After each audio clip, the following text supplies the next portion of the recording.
Eu tô aproveitando a oportunidade que a gente tem o Daniel Wicks aqui hoje, da Guard Asset, e a gente bateu um papo agora há pouco com os assessores para entender o que eles estão enxergando para o cenário econômico agora aí, com esse contratempo do coronavírus e também com esse choque de oferta aí do petróleo.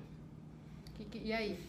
Comenta um pouco o que você está enxergando de atividade econômica pós-coronavírus, como que isso vai influenciar a PIB aqui, se vai influenciar. Tá. Não, basicamente assim, é um choque que gera muita incerteza, mas dentre as incertezas a gente tenta escolher o que a gente tem menos ou mais certezas, né? Então, primeiramente, assim, é um choque desinflacionário, recessivo, né? Não que a gente vai entrar em recessão, mas a gente vai ter um impacto negativo na atividade.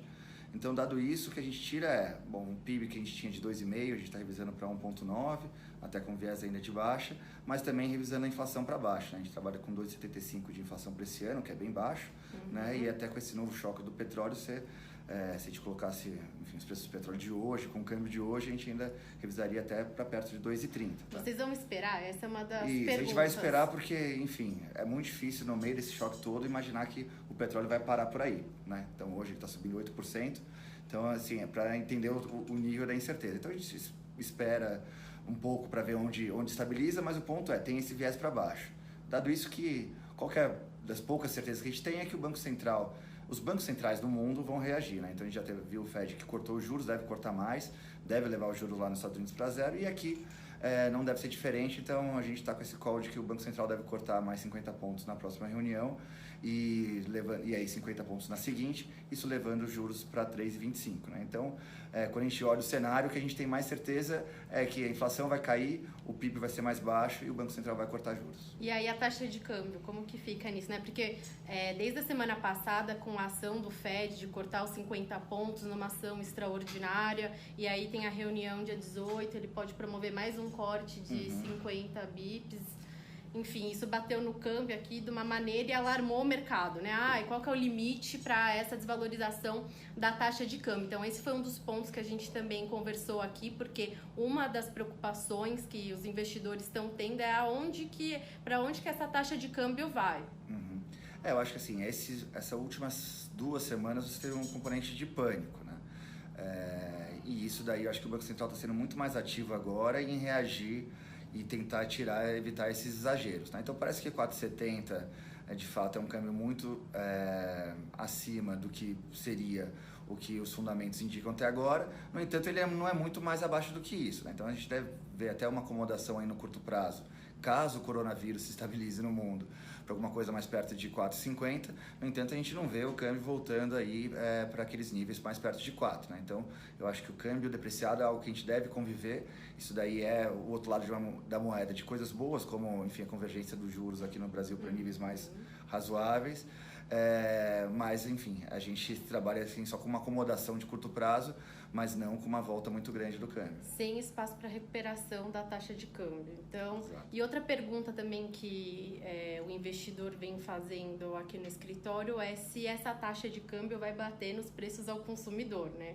E aí, enfim, a gente vem explicando que o pass-through, né, que é o repasse cambial, né, para os preços ao consumidor, ele já não é como era antigamente, é menor. A gente também tem um contexto desinflacionário por conta aí da queda no preço das commodities. Como que vocês enxergam isso? Vocês estão preocupados com isso? Quando a gente faz exercícios, o pass-through, como você falou, de fato ele vem caído ao longo do tempo e hoje ele parece bem concentrado nos preços de gasolina, né? Quando a gente olha, por exemplo, preços de bens industriais, eles estão rodando super baixo, perto de zero. Ou seja, a inflação de bens industriais, que são bens que têm, enfim, são importados e têm componentes muito importados, eles não estão mostrando alta reagindo ao câmbio. O que tem acontecido é que, como você está com uma demanda ainda muito fraca, isso daí tem sido capaz de absorver o choque enfim, relativo do câmbio mais depreciado.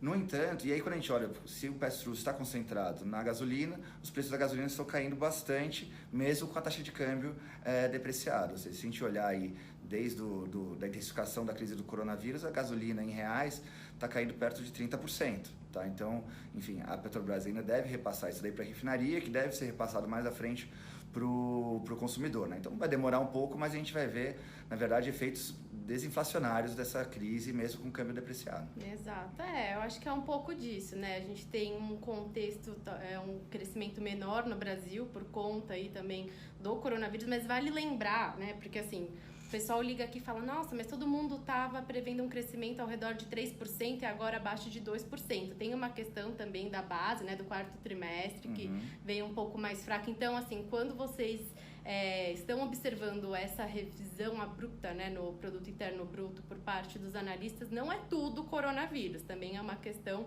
de base de comparação, né? Isso. E a gente ainda não tem também tanta certeza de como que vai ser o impacto disso no Produto Interno Bruto. Até o momento a gente estava aqui, pelo menos na vida, a gente estava acreditando que teria uma recomposição entre os trimestres. A gente entende que, enfim, com essa questão da importação de insumos, não tem, enfim, os produtores estão sofrendo, né, com a falta dessas peças. Algumas indústrias estão relatando que paralisaram as atividades.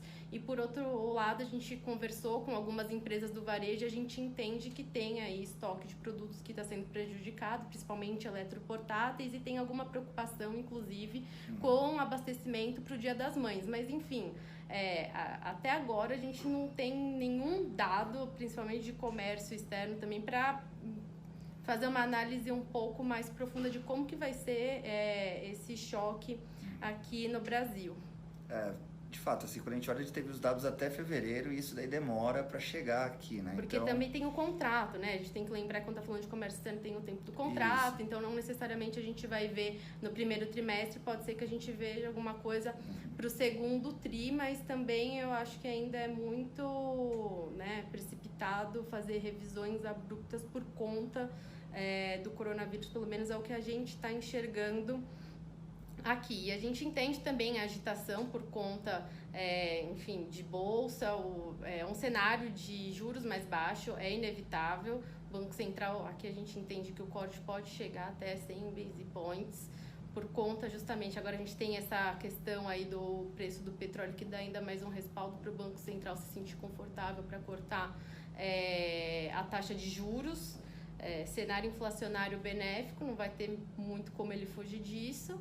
E é um momento que exige também um pouco de paciência por parte do investidor. A gente vem comentando aqui no último mês, né? Começou com o coronavírus e agora a gente tem essa questão do petróleo que, enfim, é para treinar a paciência do investidor. Então, quem está alocado tem que, enfim, fazer um exercício de paciência. E também quem, enfim, está pensando em aumentar sua posição em bolsa, é difícil responder se agora é o momento para entrar, né? Exato. Você tá a gente está num dilema em que os casos na China estão melhorando, a China está começando a voltar à atividade.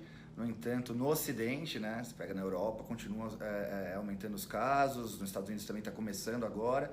Então, assim, a gente ainda tem incerteza de como que isso vai impactar na atividade, enfim, no Ocidente, né? Então, por outro lado, o lado bom é que os governos estão se mexendo. Já teve resposta de política monetária e agora começa a engrossar o caldo aí da discussão sobre fiscal, né? Então, acho que assim, qualquer coisa tem que ser feita com cautela e com gradualismo, né? Então a gente até entende que você começa a chegar em preços mais atrativos, no entanto o cenário segue bem incerto, então acho que não ir com muita sede ao pote seja a melhor estratégia daqui para frente.